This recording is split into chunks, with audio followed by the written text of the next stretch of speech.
Que a graça de Deus esteja com vocês. Antes de tudo, eu quero externar minha gratidão a Deus pela vida dos amados, pela vida do nosso querido pastor Joel Barbosa, irmã Cida, que tenho grande estima, amigos de muita data, de muitos anos, muitas datas. Fico feliz de estar aqui, pastor, uma alegria. Cheguei certinho da forma que o pastor me orientou, foi uma grande bênção. E já na primeira parte com os irmãos na escola dominical, foi incrível. Quero agradecer à igreja por estar conosco ali em Sinop, Mato Grosso, por meio das suas ofertas, por meio das vossas orações. Vocês têm sido fundamentais nas nossas vidas, segurando as cordas fielmente, cada mês, nos ajudando ali em Sinop, tá bom? 8 anos é o tempo que nós estamos ali em Sinop. Depois que concluímos o trabalho no Rio Grande do Sul, depois migramos para Sinop para restaurar, revitalizar um trabalho que houve no passado, mas foi abandonado durante alguns anos e aceitamos esse desafio. Antes de eu continuar, quero que os irmãos lembrem que hoje eu estou fazendo 23 anos de casado. Hoje, dia 9, casamos no dia 9 de 2022, o pastor Mário José da Silva que fez o meu casamento. Eu lembro que no convite do casamento estava assim: escolhi esse ano, escolhi 2002 para o nosso ano, novembro para o nosso mês, 9 para o nosso dia, às 19 horas para o nosso momento, aonde vocês nos verão solteiros pela última vez, casado pela primeira vez, e feliz para sempre. Motivo de sobra, amor. Então, estava esse convite, não esqueço. E depois que nós nos casamos, a Edneia fez o almoço, o primeiro almoço que ela fez, e eu elogiei. Falei, amor, esse purê está uma delícia. Ela disse, é arroz. É arroz. É arroz. Não está filmando não, né? Não tá. Uma grande bênção. Mas eu falo para ela que meu amor por ela é igual à obra do governo, nunca acaba, né? Ela está lá, Elísio está me ajudando, meu cunhado, está nessa noite pregando lá, tem sido uma grande bênção. Eu falei para eles que estarem aqui hoje à noite. Muito obrigado pelo amor de vocês, pela recepção. Estou muito feliz de estar aqui com vocês, nesse culto maravilhoso. Eu vou mostrar um vídeo curtinho, tá bom? Sobre o trabalho lá, resumidamente, as fotos, resumimos, para os irmãos verem como está nesse momento agora. O irmão vai me ajudar, pode soltar o vídeo. Quando nós chegamos lá, estava dessa forma, o mato tomando conta do local. Então, comprei um facão, uma foice, e fui desmatando, tirei 6 caçambas de entulhos, e como ficou? Mudou um pouco, não mudou? E aí, quando estava pronto, eu e minha esposa, Josias, saímos em cada rua, dizendo que ali tem uma igreja batista bíblica. E, depois de 6 meses, começamos a batizar as pessoas que estavam se convertendo. O nosso trabalho se concentra em trabalho com crianças, fazemos trabalhos na igreja, nas praças, e usamos todos os métodos. Vocês vão ver algumas pessoas que foram lá, alguns talvez vocês conheçam, tá bom? O meu pastor, minha sogra, algumas pessoas que foram lá.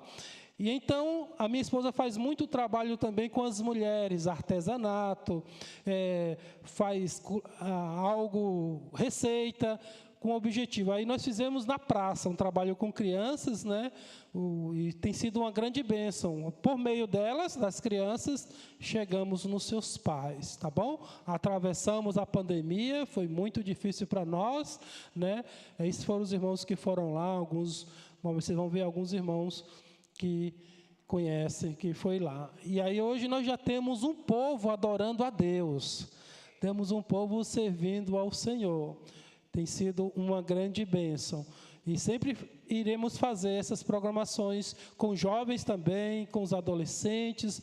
Usamos todos os métodos, não somente o evangelismo nas ruas, mas programações para que possamos atrair as pessoas para a nossa igreja. Depois visitamos cada pai, cada mãe dessas crianças, e assim vamos interagindo com elas, ganhando seus corações e apresentando o Evangelho, O Elísio tem sido resposta de oração.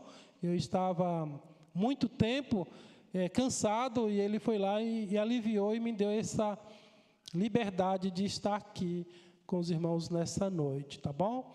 Uma das necessidades que eu quero que os irmãos estejam orando é para nós termos salinhas, né? Nós só temos uma sala e os jovens ficam junto comigo. Essa irmã Raeli, interrompendo o que eu estou falando, ela é nossa vizinha, porque nós temos algo de evangelizar os nossos vizinhos. Ela aceitou Jesus como Salvador, foi batizada. Minha esposa deu o estudo da PEC, ela tem as lições, e ela é uma das professoras hoje de ajudar a gente com as crianças, a Raeli, né? O seu esposo ainda não aceitou a Cristo, o Edivaldo, tem ido aos cultos de uma forma pausada, mas está sendo evangelizado ele e toda a sua família, né? E toda a sua família. Então, algumas crianças que vocês estão vendo aí, hoje, já são pré-adolescentes, né? Porque nós trabalhamos com elas desde pequenininhas. Josias hoje, você vai ver o tamanho do Josias, que parece que ele está mais alto que eu, né? Parece que ele está mais alto que eu. E tem sido uma bênção. E batizei ele no último domingo, antes de vir para São Paulo, em setembro, e ele tem já nos ajudado. Aí foi um dos apelos que o pessoal atendeu. Outro colega também, pastor Mark, tem ido lá várias vezes, um americano, conhece a Edneia desde criança, tem sido uma bênção. Um momento de confraternização, um momento de conferência, né? E por fim, amados, o batismo do nosso filho Josias, que vocês vão ver daqui a pouco. O Josias, com 12 anos, está sendo uma grande bênção. Já prega. Olha o Elísio aí. Quem lembra do Elísio? O pastor Joel lembra dele, né? A irmã Adriana, Samuelzinho. Tem reforçado o grupo de adoração a Deus ali. Aí foi uma programação que fizemos com os jovens, em uma das praças, em um dos parques. Tivemos 21 jovens. Foi uma grande bênção. E até hoje temos jovens indo à escola dominical, os cultos, por meio dessa programação, né? Então, usamos todos os meios, todos os métodos. O pastor Luiz Carlos me ligou que iria passar lá em Sinop e coincidiu no dia que eu ia batizar o Josias. Olha o tamanho do Josias. Olha que bênção, né? E aí foi um momento de emoção, um momento de grande alegria, porque o Josias é resposta de oração. Os irmãos sabem que eu estava impossibilitado de engravidar minha esposa, foi muitos anos orando, e hoje Deus nos deu o Josias, e ele tem sido uma grande bênção nas nossas vidas. Já toca o piano, conhece muito a palavra de Deus, tem sede de Deus, tem sido uma grande bênção. Então, queridos, muito obrigado mais uma vez pela vida de vocês, e eu deixo as portas abertas para vocês irem lá em Mato Grosso comer um tambaqui com batata frita, tá bom? E um cupuaçu com açaí. É o que nós cultivamos lá. Eles vendem bastante, é muito gostoso. Quem vai lá tem que comer um tambaqui e tomar um cupuaçu com açaí. Que Deus nos abençoe grandemente. Obrigado. Pastor Joel, você vai lá quando, pastor?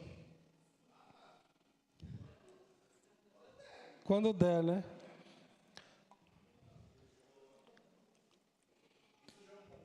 É um convite. Para o ano. Quero que o pastor um dia esteja lá e vocês aqui possam passear, né? Conhecer aquela região quente. Vamos abrir nossas Bíblias no livro de Deuteronômio, capítulo de número 8.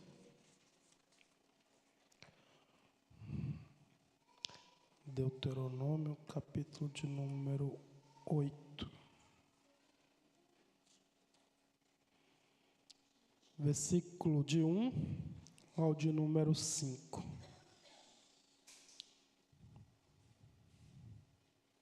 Que bênção de estar aqui com os irmãos.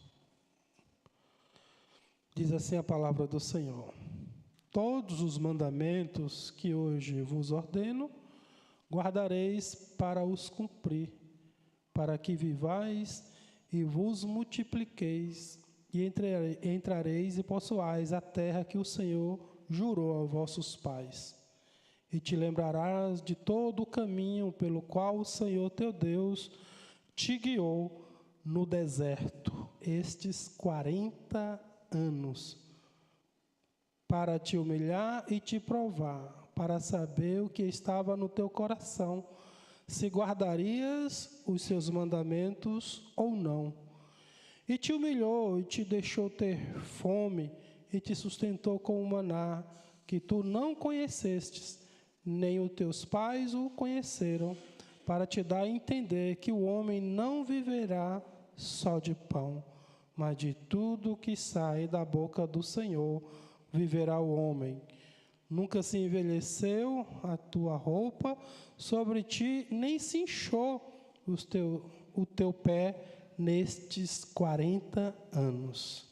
Sabe, pois, no teu coração, que como o homem castiga o seu filho, assim te castiga o Senhor, teu Deus. Vamos orar. Deus, fala conosco nessa noite, nos traz entendimento no texto que lemos, que ouvimos, e que eu seja um instrumento do Senhor para trazer edificação ao teu corpo. Obrigado por essa igreja, pela vida do pastor Joel, irmã Cida, a forma de conduzir, que o Senhor continue abençoando esse ministério. Obrigado por eles existirem nessa cidade. Fala conosco, perdoa os meus pecados, e eu oro pedindo a tua ajuda no nome de Jesus. Amém. Vamos falar rapidamente, queridos, nesse texto, baseado nesse texto, no tema Vivendo no Deserto. Vivendo no deserto. A definição de deserto é que é um lugar árido, um lugar muito seco, ausente de vegetação, ausente de rios, e olhando de forma horizontal, não traz nenhuma perspectiva para quem se encontra no deserto. Quem se encontra no deserto parece que não vai resistir, porque o medo se apodera do coração, os bichos peçonhentos causam terror. Enfim, quem está no deserto, olhar de forma horizontal, traz uma tristeza. Entendendo sobre o que é o deserto, ninguém quer viver no deserto, mas é a melhor escola de Deus para trabalhar na vida do homem, é no deserto. E quem se encontra no deserto tem que olhar verticalmente, para o alto, para o céu. É do céu que vem as providências, vem um cuidado, vem o amor, vem o cuidado de Deus para quem vive no deserto. Quem está no deserto tem que resistir, e tem que resistir. É tanto que os animais peçonhentos, eles camuflam, a sua pele fica mais áspera, mais grossa, para resistir à temperatura, o frio à noite. Ele se camufla para não ser caça e, ao mesmo tempo, para caçar. Há uma luta, e quem mora ali tem que usar um método para resistir esse momento de deserto, porque vai passar. Hoje, nós vivemos em uma cidade urbanizada, não é isso? Uma cidade com muitas casas lotadas, rios, água, uma grande multidão, a tecnologia avançada. Então, ao estudar sobre deserto, parece que não se encaixa, mas talvez nós podemos viver em uma cidade cheia de pessoas, de casas, com muitos recursos, mas a pessoa pode estar se sentindo sozinha, pode estar se sentindo impotente para cuidar da sua família, de uma saúde, uma doença que foge do seu controle.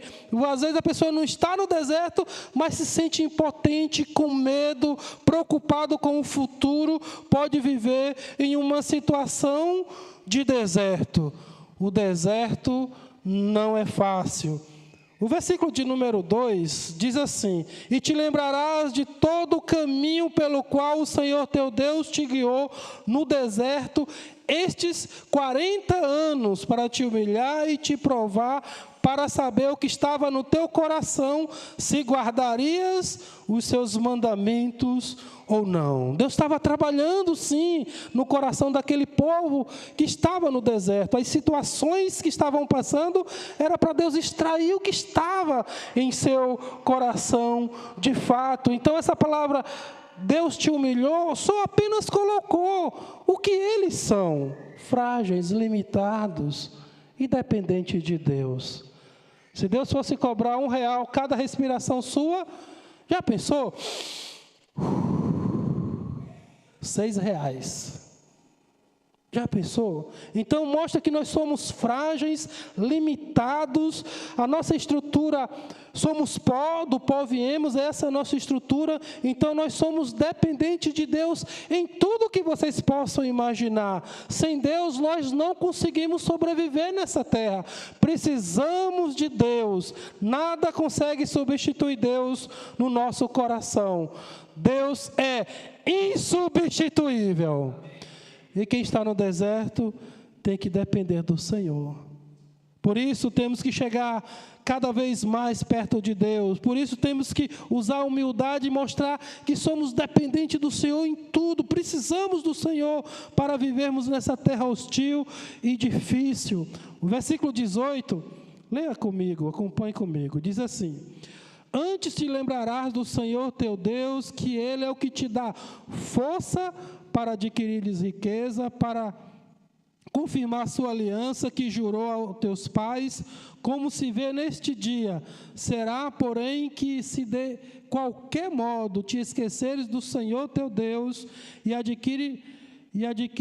andares por outros deuses e servireis e te inclinares perante eles, hoje testifico contra vós que certamente perecereis.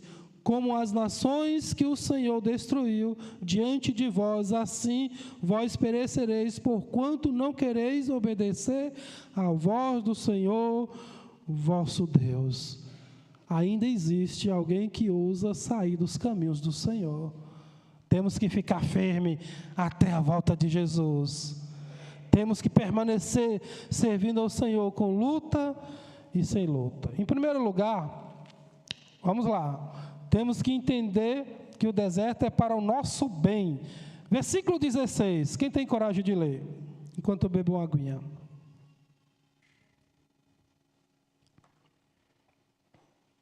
Do capítulo 8. E o sustentou no deserto com maná que os seus antepassados não conheciam, para humilhá-los e prová-los, a fim de que tudo fosse bem com vocês. Obrigado. Em outras versões diz, para o vosso bem. Então o deserto é para o nosso bem. Olha que coisa interessante, na minha Bíblia diz assim: o que no deserto te sustentou com maná que teus pais não conheceram, para te humilhar e para te provar, para no fim te fazer bem. O deserto é para o nosso bem. Vocês sabiam que as pessoas que passaram grandes lutas, grandes dificuldades na vida, primeiro eles passaram pelo deserto, passaram fome, passaram as dificuldades, suportou muitas coisas. Então o deserto é para o bem, para as pessoas valorizarem as coisas que possuem e ajudar e ter misericórdia das pessoas que se encontram no deserto. Moisés foi um líder extraordinário. Deus tirou o povo de Israel das mãos dos egípcios, mas orientando Moisés. Foi um líder fora do comum, mas primeiro ele passou pelo deserto para ser trabalhado por Deus. João Batista, que preparou o caminho do nosso Salvador Jesus Cristo, viveu no deserto. Elias, que enfrentou 450 profetas de Baal, que falou nos olhos de Acabe o que estava acontecendo por causa do seu pecado, ele viveu no deserto. Deus trabalhou com ele no deserto. Mateus 4:1 diz que o Senhor Jesus foi conduzido pelo Espírito Santo para ser tentado pelo nosso adversário, no deserto. Então, o deserto, ele trabalha nos nossos corações. E o deserto é maravilhoso. Se você está passando alguma área de deserto, alguma dificuldade, fique firme no nome de Jesus, porque vai passar. É para o nosso bem. Conta a história, amados, de um casal que estava passando um momento de escassez, de dificuldade, mas muita dificuldade mesmo, sem emprego, alimento reduzido, a mulher sofria porque seus filhos pediam comida e ela não tinha. Chegou o momento dela pensar de separar do seu esposo. Ela, vou separar do meu esposo, vou ver se eu acho um marido que me dê comida, que cuide de mim e dos meus filhos. Misericórdia.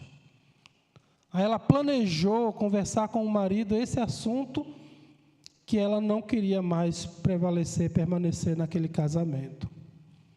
O marido, e ela falou, quero conversar com você no sábado, vou mandar as crianças para a casa da minha irmã, quero ter uma conversa muito séria com você.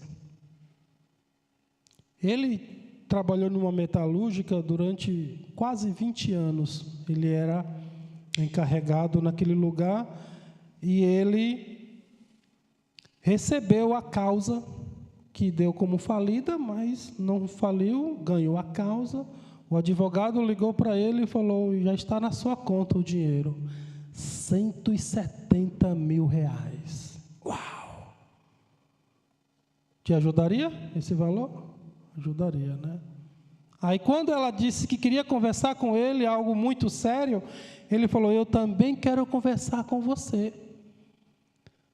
E aí quando chegou o sábado, ele disse, pode conversar, o que você tem para dizer? Ela, você falou que tinha que falar algo comigo, então diga você.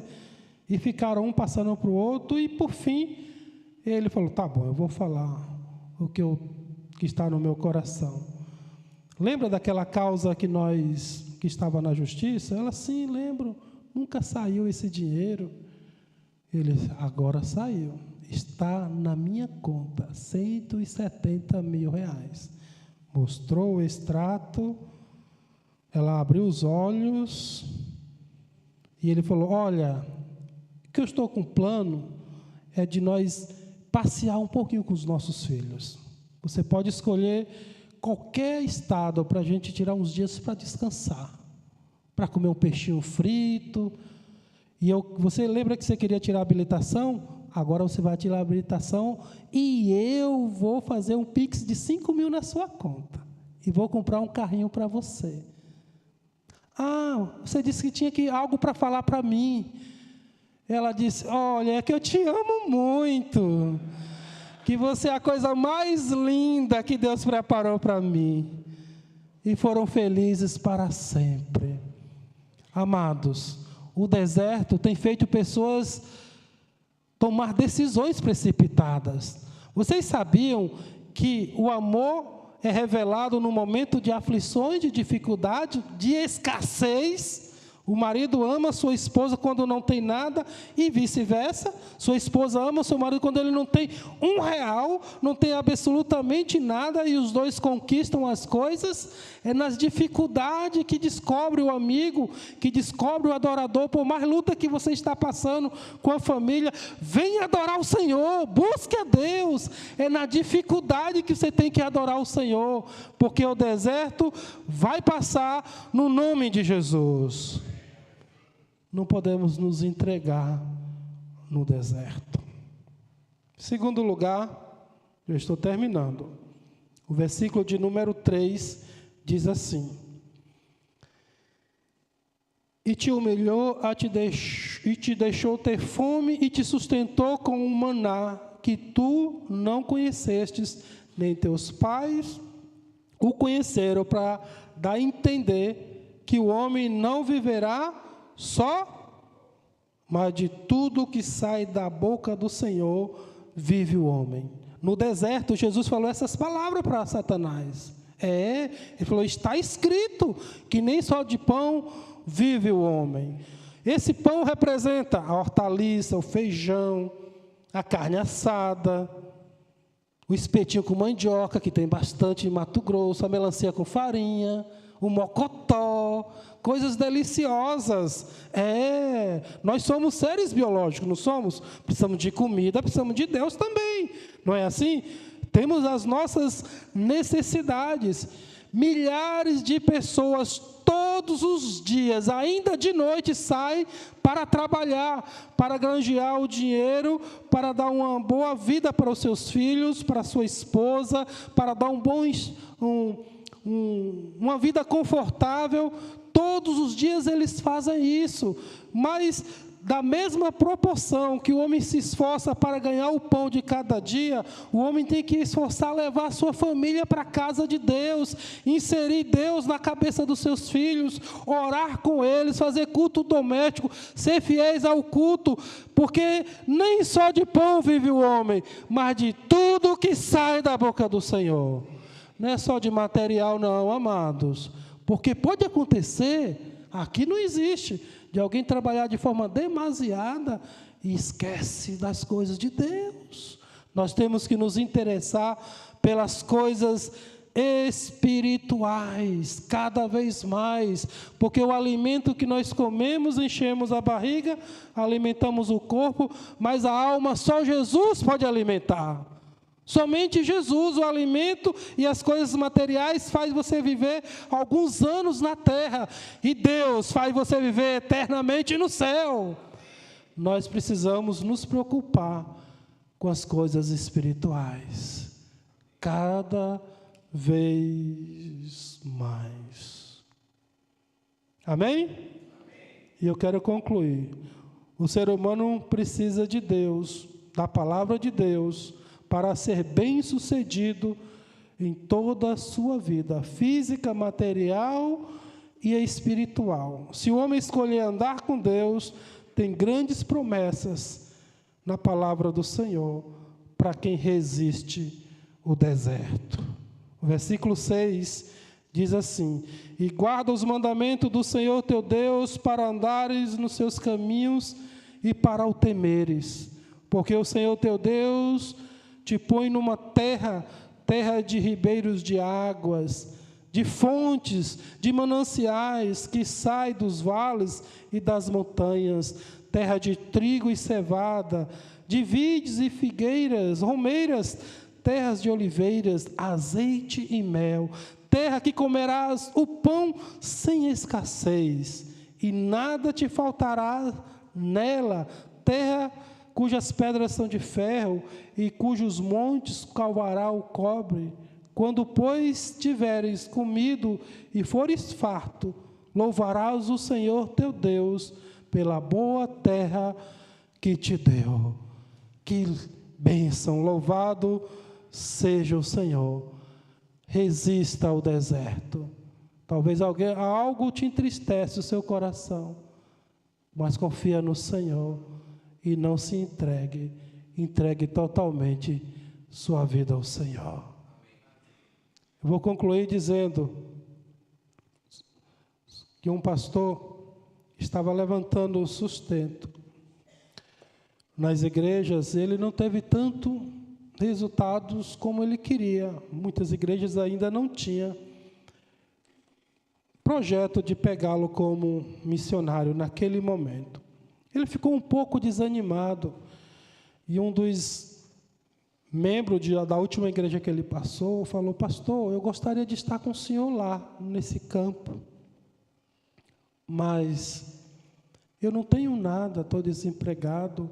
A única coisa que eu tenho, pastor, é um porco. Um porco, sim, um leitãozinho. Eu gostaria de dar para o senhor. Ele olhou para a esposa, a esposa aceita. A gente faz um assado. Um que estava do lado dele falou: pastor, se o senhor aceitar esse porco, eu levo no seu campo, na sua cidade, com o meu pau de arara. É um caminhãozinho que carregava a feira. Eu levo lá. Ele, assim eu aceito. E levou o porco para o pastor. Quando chegou naquele dia, depois de alguns dias, quando chegou naquele lugar, o porco caiu do caminhão, irmãos. Meu Deus do céu, o povo gritava, os jovens, pega o porco do pastor. E entrava numa rua, na outra, e o povo gritava, pega o porco do pastor. E o porco foi por toda a cidade, todos os lugares, na redonda, vilarejo, e o povo gritava até que o porco cansou, e pegaram o porco do pastor. Trouxe o porco do pastor, e o pastor passou a ser conhecido na cidade por causa do porco. As pessoas começaram a chegar na igreja de curiosidade por causa Olha que coisa interessante. As pessoas começaram a se converter por causa do Evangelho, irmãos, que tem poder de Deus. As pessoas aceitou a Jesus por causa do Evangelho.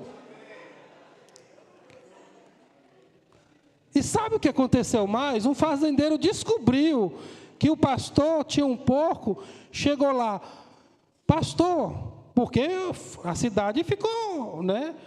Pastor, esse porco come abóbora, milho verde? O pastor come. Aí o pastor dava abóbora e milho para o porco e comia também. Outro fazendeiro, pastor, eles comem banana da terra, banana do céu, come alface, quiabo, come.